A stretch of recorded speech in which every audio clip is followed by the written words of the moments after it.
multiple choice questions. Then also you can book a slot for personalized counseling session. The student will have the direct interaction with the counselor in that session.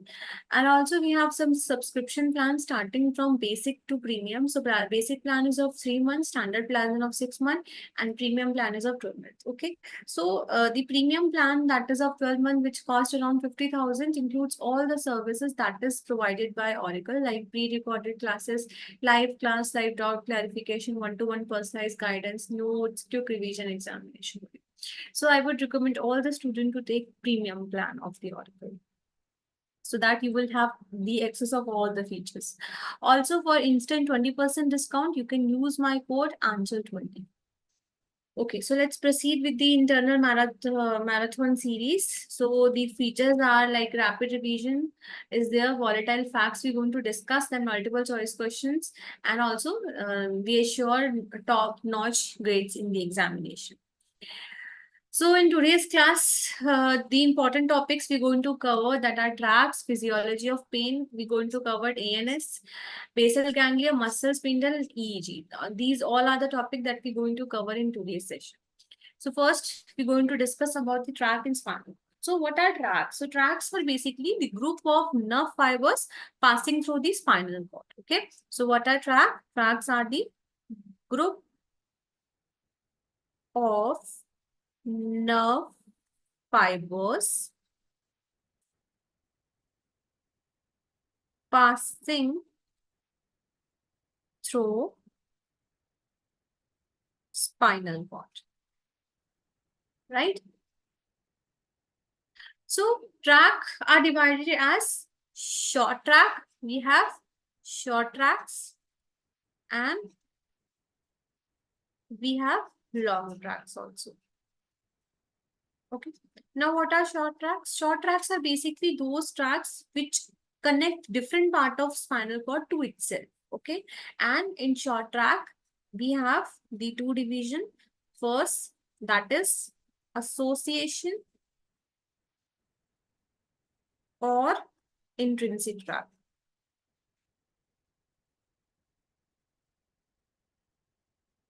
The second we have commissural track. Okay, so what is intrinsic track are basically those track which connect adjacent segment of spinal cord on the same side. It is very important to remember that in intrinsic track, adjacent segment of spinal cord are connected on the same side, right? And in commissural track, which connect opposite half of the same segment of spinal. Okay, so this is all about short track. Now coming to long track. So long track of spinal cord are also known as projection track, right? These are those tracks which connect spinal cord with the other part of central nervous system. Okay. So in long track, we have again two types. First, we have ascending track and second we have descending track.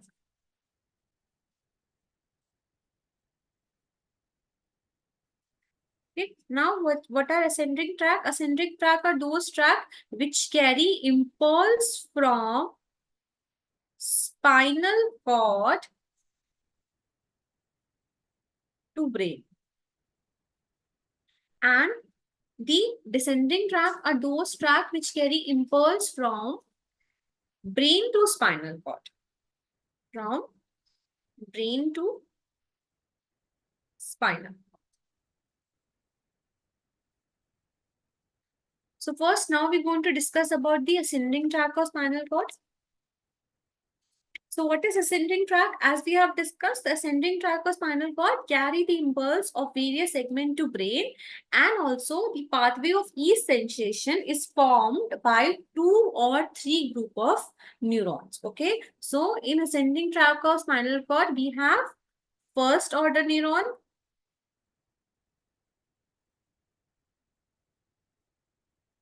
then we have second order neuron, and then we have third order neuron.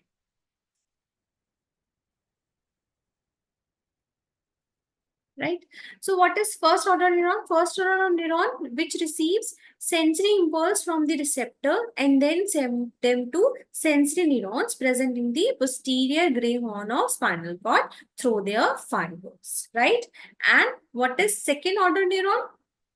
Second order neuron are the sensory neuron which present in the posterior gray horn, and fibers from these neurons from the ascending tract of spinal cord, and these fibers carry impulse from the spinal cord to different area below the cerebral cortex, right? Then all ascending tract of spinal cord except posterior column tract are formed by fibers of second order neuron.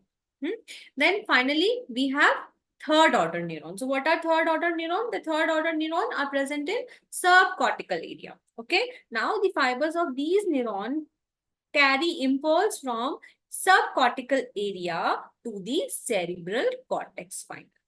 Okay. So this is all about the ascending tract. Now ascending tract also has various type of tract, but the important one we're going to discuss, that is lateral spinothalamic tract. Okay. Now what is lateral spinothalamic tract? The lateral spinothalamic tract is formed by fibers from second order neuron of the pathway for the sensation of pain and temperature. Okay. So please remember, pain and temperature are the sensation which will be carried. Okay. Then talking about the situation. Okay. So lateral spinal thalamic tract is situated in the lateral column towards medial side near the gray matter, right? And the origin sources we have the marginal nucleus and the substantia glutinosa of Ronald. Okay. Now talking about the codes. So as we can see in the picture also, the lateral spinal tract has crossed fibers, axon from marginal nucleus and substantia glutinosa of Ronaldo cross to the opposite side, right? Opposite side and reach the lateral column of the same segment, and few fibers may ascend one or two segments then cross to opposite side, right? Now all the fibers pass through the medulla. The fibers are going to pass through the medulla and pons and then midbrain, right? And reach the thalamus. Okay, so pons, first in medulla, then pons, then to thalamus, then midbrain, then reach to thalamus, along with the fibers of anterior spinothalamic tract and some of the fibers of lateral spinothalamic tract form collateral and reach the reticular formation of brainstem. Okay, now talking about the function of the lateral spinothalamic tract. What is the function? So as we have discussed, the fiber of this lateral spinothalamic tract is responsible for carrying the impulse of pain and temperature sensation, and fibers arising from this marginal nucleus transmit impulse of fast pain also, right? So this is all about the lateral spinothalamic tract. Now next we have physiology of pain. So physiology of pain is a very, very important topic, and usually the question from this topic arise in the university exam. So please, all the students, consider this as the most important topic of CNS. So what is pain? So pain is defined as unpleasant and emotional experience, right? Associated with or without actual tissue damage. Okay. So what is pain? Pain is defined as unpleasant and emotional experience, right? So pain sensation is described in many ways, right? So like pain can be sharp, pain can be pricking, pain can be due to electrical shock, pain can be due to shooting, cutting, stabbing, many things are there, right? So pain is produced by real or potential injury to the body, and also pain is expressed in term of injury also. Like for example, if we consider the pain produced by fire, so it will always express as the burning sensation, right? And if pain is produced by sustained contraction of skeletal muscle, so the person will feeling like cramps. Okay, so different pain has different type of forms. Okay, so now first we're going to discuss that what are the benefits of pain. So might be all you are thinking that pain can have the benefit. Yes, pain are having many benefits that we're going to discuss in today's class. So pain is an important sensory symptom, and as we know, this is the unpleasant sensation, but it has protected or survival benefits. Okay, so one by one we're going to discuss about all the protective and survival benefits. So first we have that pain give warning signal, right? Pain is going to tell about the existing problem or if any abnormality is there. Okay, so pain is responsible for creating awareness of injury that is present inside the body. Right now, next thing that pain also prevent damage by causing reflex withdrawal of the body from the source of injury. Right, so if anything is continuously injuring us, so that injury will the brain will be able to came to know by the pain, sensation of pain, right? So the brain will give the signal and there will be withdrawal of the body from the source of injury, right? Third thing, that pain forces the person to rest or to minimize the activity and enabling rapid healing of injured part, right? So whenever we are having pain in our arm, in our leg, so what we try to do, we try to minimize the utilization of that particular structure that is present in the body, right? Then also the fourth thing, that pain urge the person to take required treatment to prevent major damage. Okay, so these are the benefits of pain sensation. Now we're going to discuss the types of pain. Okay, so pain can be classified by different method by using different variables. Okay, so first we're going to discuss depending upon the duration. So depending upon the duration, the pain is classified as acute and chronic. Okay, now what is acute and what is chronic? So as the name suggests, acute. Acute means short term, right? So acute pain is a sudden and sharp, intense, severe pain for the short period of time, for short duration, right? And usually it is localized in a small area before spreading to neighboring areas, right? And acute pain is usually caused by injury to tissue like muscle, bone, visceral organ, and also injury stimulates nociceptors. What are nociceptors? Nociceptor means pain receptors, right? So this type of pain disappear when the injury heals, and usually the acute pain can be treated by the medications, right? Now, next we have chronic. So, as the term suggests, chronic. Chronic means it is going to remain for a long period of time. Okay. So, the chronic pain is also considered as the intermittent or continuous pain with different intensity, and also it lasts for long period. Okay. And chronic pain is usually associated with long-term illness, such as in the condition of osteoarthritis, right? So it is somewhat resistant to medical treatment. Okay, so this is all about the classification depending upon the duration. Now, next we have the pathophysiological classification.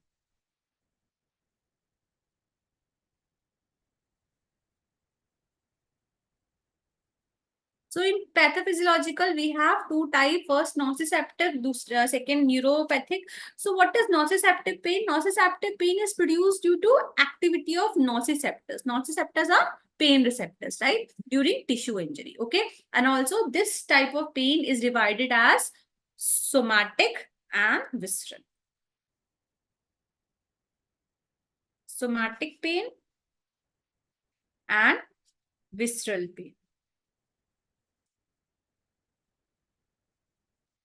What is somatic pain? Somatic is the pain arising due to stimulation of pain receptors in skin, mucous membrane, and deeper tissue such as bone, muscles, ligaments, tender, joint, and connective tissue. Right? Now, what is visceral pain? The visceral pain is caused by the stimulation of pain receptors situated in visceral organs, and also it is unpleasant and poorly localized. Okay.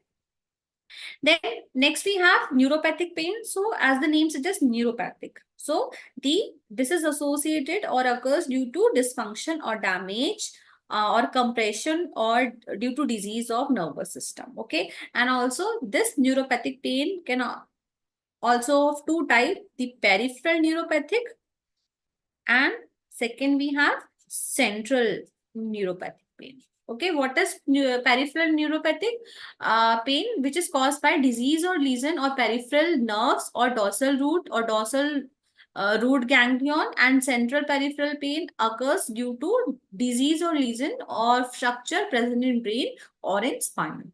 Okay, so this is all about the classification depend upon location and the pathophysiology. And again, one classification also we have, that pain is also classified as fast pain and slow pain.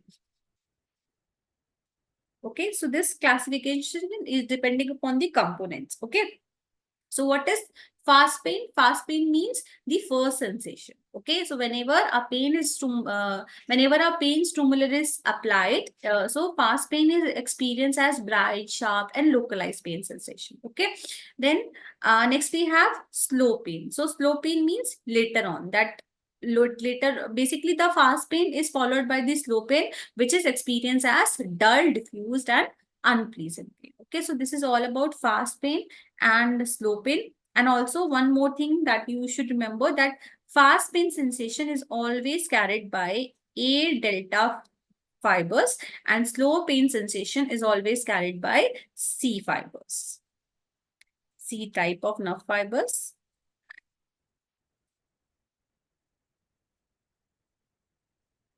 Okay, so this is the most important thing for the MCQ also. Usually the question in MCQ asks that which fibers are responsible for carrying fast pain and which fibers are responsible for carrying slow pain. Okay, so this is all about the classification. Now next we have the another type of pain, that is referred pain. So what is referred? As the name suggests, referred refers means it is talking about the referred location to a different location. Okay, reference basically. So referred pain is that pain that is perceived at a site adjacent to or away from the site of origin. Okay, so the definition is very important to remember. This pain perceived at a site adjacent to or away from site of origin. Now, various example are there. Okay, so various example we are going to discuss. For example, the cardiac pain. So usually the person who is having cardiac pain, so the person will always complain that the cardiac pain is felt at inner arm of left arm or left shoulder. Okay, so this is the most important example, that cardiac pain is felt at inner part of left arm and left shoulder. Then another example is the pain in gallbladder is always referred to epigastric pain, epigastric region pain. Okay. Other example are also there, like pain in ovary refers to umbilicus, pain from testes is always felt in abdomen. Okay, so these are other example. Now, what is the reason behind it? Means what is the mechanism that why this referred pain is like this? So basically, according to dermatomal rule, pain is referred to a structure which is developed from same dermatome, right? So from which the pain producing structure is developed. Okay, so when we look for the embryology, right, we look for the development of fetus. So the development of both heart and shoulder and arm is has developed from the same structure, right? So a dermatome includes all the structure or parts of the body which are innervated by afferent fibers of one dorsal root. Okay, so just example we have learned that the heart and the inner aspect of left arm originate from the same dermatome. Okay, so that's why the pain in heart is refers to as left arm. Okay, so this is the reason behind it. Okay, and again I'm telling you that referred pain is the most favorite question of the examiner. Usually this question asked in short notes, so please remember this concept of referred pain. Now next we have the another topic, that is basal ganglia. So what is basal ganglia? Basal ganglia are the scattered mass of gray matters, right, which is submerged in subcortical substances of cerebral hemisphere. And also the basal ganglia form the part of extrapyramidal system which is concerned with motor activities. Now we're going to discuss about the various components. So when we talk about the components, so in components we have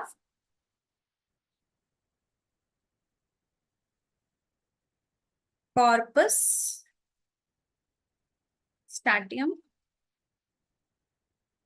Then we have substantia nigra. And third, we have subthalamic nucleus. Okay, so these are the important components. So for example, corpus stadium is a mass of gray matter that is situated at the base of cerebral hemisphere in close relation to thalamus. Substantia nigra, basically this is situated below red nucleus, and also it is made up of large pigmented and small non-pigmented cells. And talking about the subthalamic nucleus, it is situated lateral to red nucleus and dorsal to substantia. Now, what is the important thing here? The important thing is to discuss the function of basal ganglia. Okay, so basal ganglia, as we have discussed, that it form the part of extrapyramidal system, so which is concerned with integration and regulation of motor activity. So based upon that, we're going to discuss the different function of basal ganglia. So first we have that basal ganglia is responsible for control of muscle tone. So basal ganglia control the muscle tone, and in fact gamma motor neurons of spinal cord are responsible for development of tone in the muscles, and basal ganglia decrease the muscle tone by inhibiting that gamma motor neurons through descending inhibitory reticular system in brainstem. Okay, now during the lesion of basal ganglia, muscle tone increases and leading to rigidity. That is the region of rigidity of the muscle tone. Now next we have control of motor activity. So as we know, movements during voluntary motor activity are initiated by cerebral cortex, right? Now, these movements are controlled by basal ganglia also, which are in close association with cerebral cortex, okay? And during lesion of basal ganglia, the control mechanism will get completely lost and the movement become inaccurate and awkward. Okay, so basal ganglia control the motor activity because of the nervous or neural circuits between them and the other parts of the brain involving motor activity. Okay, then next we have the third function, that is control of reflex muscular activity.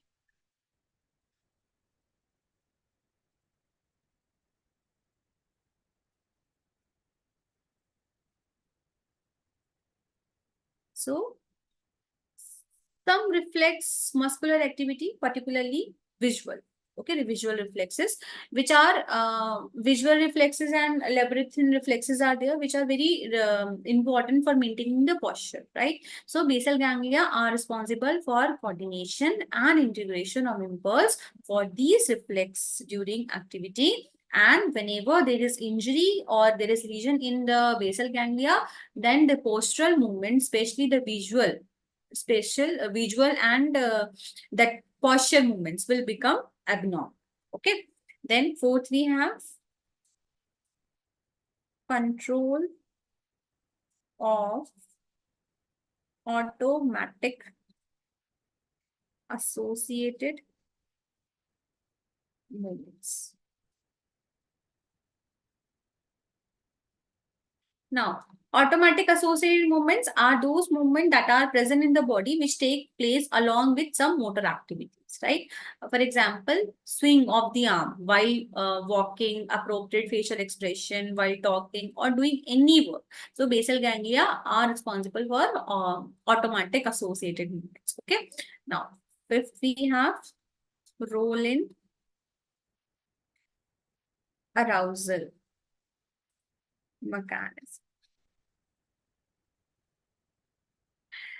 So, two structure are there basically. First, globus pallidus and second, red nucleus, which are involved in arousal mechanism because of their connection with reticular formation, right? And whenever there is any extensive lesion present in globus pallidus, so it will cause drowsiness and leading to sleeping.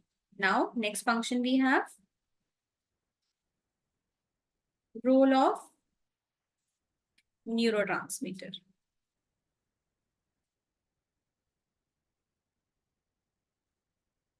Okay, so the function of basal ganglion motor activity are executed by some neurotransmitters released by nerve ending within basal ganglia. Okay, so some neurotransmitter we're going to discuss. For example, dopamine that is released by dopaminergic fibers from substantia nigra to corpus luteum. Okay, and as we know, the deficiency of dopamine can lead to a disease that is Parkinson's. Okay, so this is all about the functions of the basal ganglia. Now, next we have muscle spindle. So, what is muscle spindle? Muscle spindle is a spindle-shaped proprioceptive sensory end organ, right? And that give response to stretch of skeletal muscles. Okay, and this is also known as stretch receptor.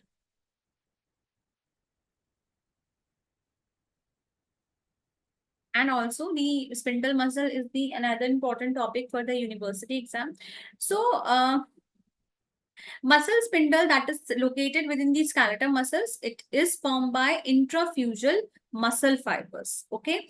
And intrafusal muscle fibers are the modified fibers of skeletal muscles, which are called extrafusal muscle fibers. Okay. Now we're going to discuss about the structure of muscle fibers. So muscle spindle has a central bulge portion, two tapering end, and each muscle spindle is formed by 5 to 12 intrafusal muscle fibers, and all these fibers are enclosed by capsule which is formed by connective tissue, and intrafusal fibers are attached to the capsule on either side. Now we're going to discuss that what is the function of this muscle spindle. So muscle spindle is basically responsible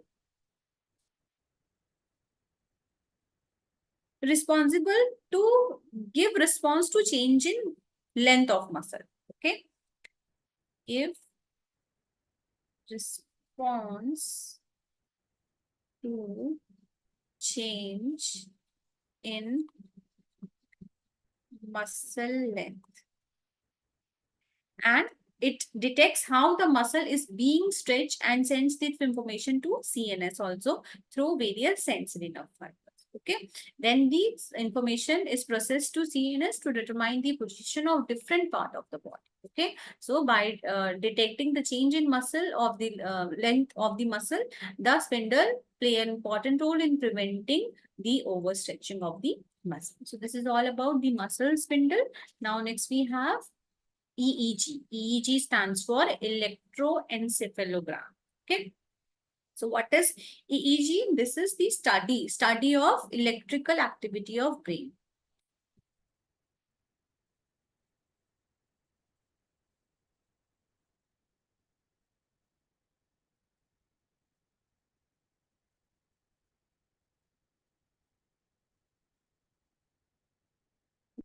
So basically, EEG is the graphical recording or electrical activities of brain, and electrical activity of brain is complicated when compared to that of a single nerve fiber or neuron, and it is due to the involvement of large number of neuron and synapse. Okay. Now, what is the significance of EEG?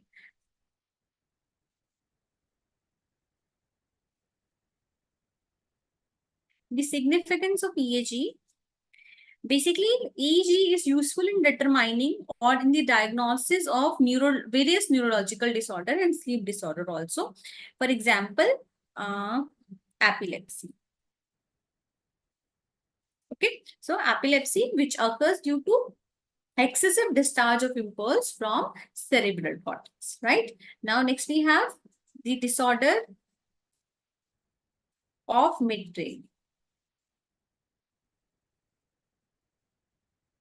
So, the disorder of midbrain affecting ascending reticular activity system can also get diagnosed by using EEG.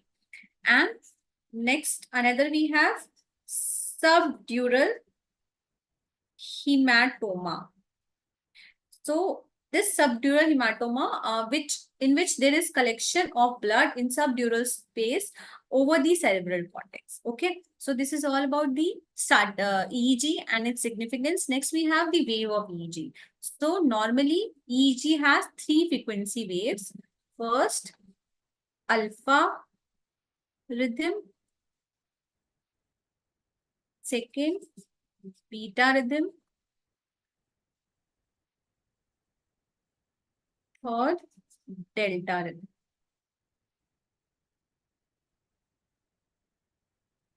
Okay. So, alpha rhythm, that is consist of rhythmical waves which appear at a frequency of um, 8 to 13 waves per second. Okay, with amplitude around 50 mu volt. Okay, and alpha waves are synchronized wave. Okay, so alpha wave is obtained in inattentive brain or mind, as in case of drowsiness, light sleep, necrosis, closed eyes. Okay, now next we have beta rhythm. So beta rhythm includes high wave. Okay, high wave.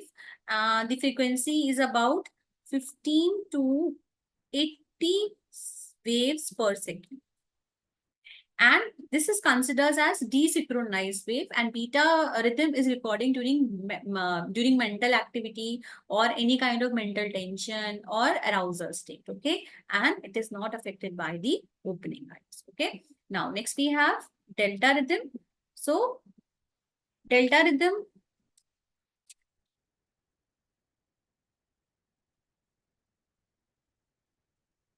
delta rhythm basically includes wave with low frequency and very high amplitude. Okay, so lead frequency is around 1 to 4 waves per second. Okay, and it is commonly seen in during childhood, during waking hours, and it in adults it mostly appears during deep sleep. Okay, along with these waves, one more wave is there. Okay, and that is known as theta wave.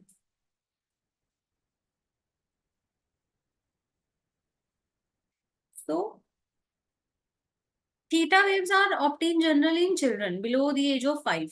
Okay, and these waves are of low frequency and low voltage. So if we talk about the frequency is around 4 to 7 waves per second, and the amplitude is also very low, that is 10 mu volt. Okay, so this is all about EEG. Now next we have ANS. So what is ANS? ANS is autonomic system. So autonomic system is a part of peripheral nervous system, and this is concerned with regulation of visceral or vegetative function of the body, and it has two division, these parasympathetic and sympathetic. Okay, so a very important question is this, and usually the difference between parasympathetic and sympathetic comes in the university exam, they usually ask. Okay, so talking about the function, so sympathetic helps in constriction of the pupil, whereas, parasympathetic helps in constriction of the pupil, whereas the sympathetic dilates pupil. Okay. Then parasympathetic increases saliva production, whereas sympathetic inhibits saliva production. Then parasympathetic reduce heart rate, constrict bronchi, whereas the sympathetic is responsible for dilating bronchia and it rises the heart rate. Okay, then parasympathetic stimulates the activity of digestive organ, and it increases the activity of pancreas, stimulates gallbladder, whereas sympathetic inhibit the activity of digestive organ, inhibit the activity of pancreas, and also inhibit the activity of gallbladder. Then parasympathetic is responsible for the constriction of urinary bladder, whereas the sympathetic stimulates the adrenal medulla to release adrenaline and non-adrenaline. And also it is responsible for relaxing urinary bladder. Then parasympathetic is responsible for erection of genital of men and women, whereas the sympathetic is responsible for stimulating organs of genitals of men and women. Okay, so as we can see in the difference that the both parasympathetic as well as sympathetic performing the opposite function. Okay, so means if one is constricting something, then another is dilating. Okay, then talking about the function of whole ANS. So ANS is concerned with the regulation of function. Okay, which are beyond voluntary control. So all these functions, as we can see, they are not in our control, right? So by controlling various vegetative function, ANS plays an important role in maintaining constant internal environment. That is also known as homeostasis. Okay. So almost all the visceral organ are supplied by both, whether by both parasympathetic and sympathetic division of ANS, and the two division produce antagonistic effect on each organ. As we can see, if one is increasing, then another is decreasing, right? So when the fiber of one division supplying to an organ is sectioned or affected by region, the effect of fibers from other division on the organ become more prominent. So already all the action we have seen, the or difference between parasympathetic and sympathetic also we have seen. Okay. So this is all about ANS, and today we have covered the all the topics of that were left of the CNS. So this is all about this important topic of CNS. And also you can, if you have any doubts, so you can connect with us through the various platforms that are shown, like YouTube, the Facebook, Telegram, Instagram. Okay. So thank you for watching the session. I hope you find this class helpful for all of you. So thank you so much.